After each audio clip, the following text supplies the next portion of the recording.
లక్షల కోట్లు దోచుకున్నారని రుజువైపోయింది కదా, వాళ్ళు మోదీకి అమ్ముడు పోయారని రుజువైపోయింది కదా. అందుకే కదా కవితని జైల్లో పెట్టారు. మాణిక్యంలా బయటకు వచ్చిందట. జైలుకి వెళ్ళడం, దోచుకోవడం, దొంగలు అవ్వడం, గజ దొంగలు అవ్వడం మాణిక్యంలా బయటకు వచ్చిందట. అంటే ఏంటి? జైల్లో యేసుప్రభు మాటలు ఏమైనా విన్నదా? మార్పు ఏమైనా చెందిందా? మార్పు చెందితే కవిత నువ్వు నా శిష్యురాలువే, మీ నాన్నతో పాటు చారిటీ సిటీకి వచ్చావు, మీ నాన్న లేనప్పుడు వచ్చావు, ఇప్పుడు నువ్వు ప్రెస్ మీట్ పెట్టి నీకు దుబాయ్లో ఎంత వస్తుంది, ఖటార్లో ఎంత వస్తుంది, అమెరికాలో ఎంత వస్తుంది అన్నీ బయటపెట్టు.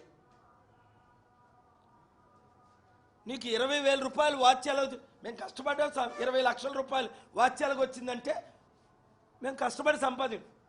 అంటే ఒక రెడ్డి ఉన్నాడు, నీకు 3 లక్షల